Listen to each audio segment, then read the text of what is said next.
This is the second video covering 5.7 and 5.8. In this video, we're going to take a look at the domain of a radical function. So if you look at example 1, you'll see we have this y equals the square root of 2x minus 10.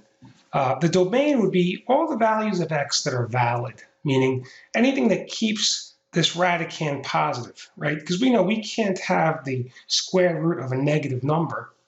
So to figure out the values of x that keep this, everything that's underneath this square root sign or the radicand positive, you can set the 2x minus 10 equal to 0.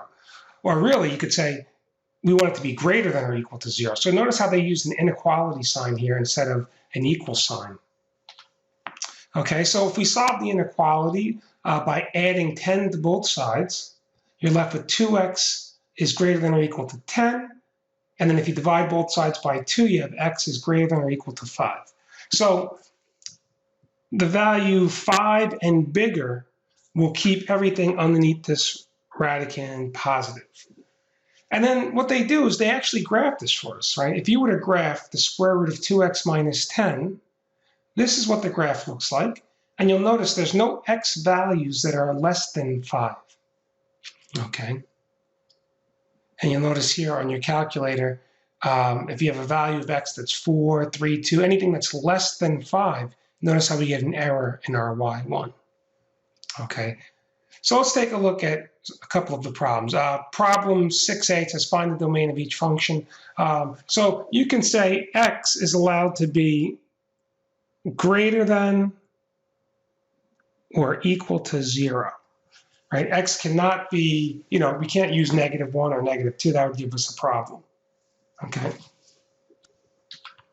If I look at problem 6b, okay, so we have to figure out what's going to make underneath the radicand negative.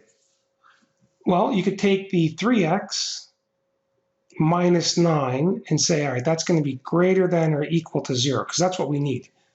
If I add 9 to both sides, I end up with 3x is greater than or equal to 9.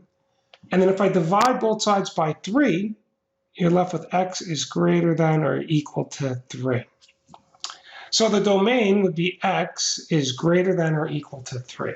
Now I want to graph this just to make sure. So here's my graphing calculator. I press y equals, and we are going to enter the square root of 3x minus 9. Now notice how my cursor is still underneath the radical sign. I want to just hit the right arrow to get out of there. Some of the older TI calculators, you actually have parentheses, an opened and a closed parentheses around the 3x minus 9. And that's fine as well.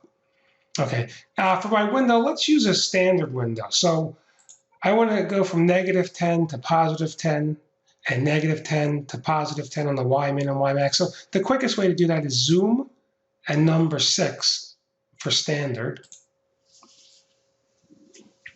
And notice my graph, the values of x, right? There's nothing over here. So x isn't negative. There's the first time we see the graph happens at 1, 2, 3, right?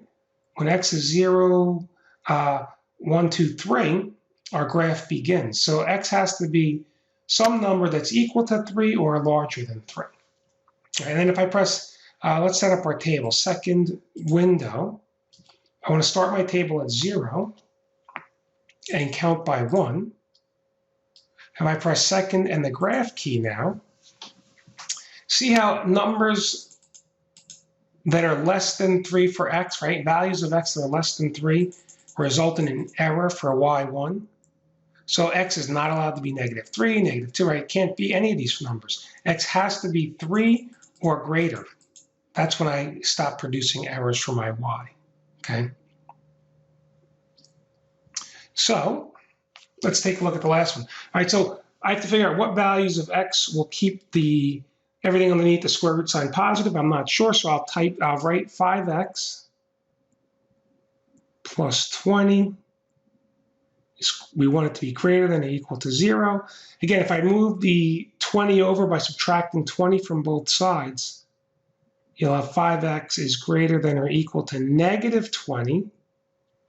And if I divide both sides by 5, I have x is greater than or equal to -4.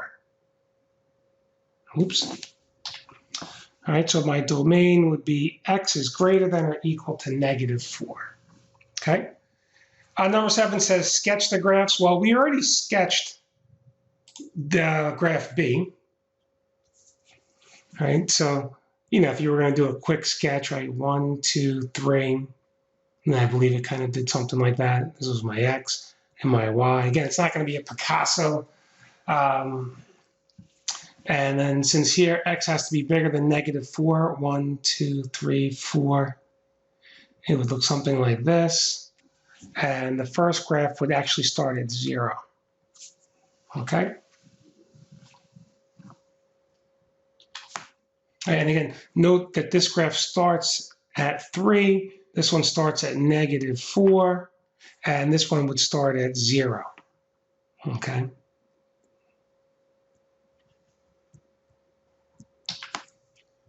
So I think we can stop here. And in the next video, we'll cover radical expressions.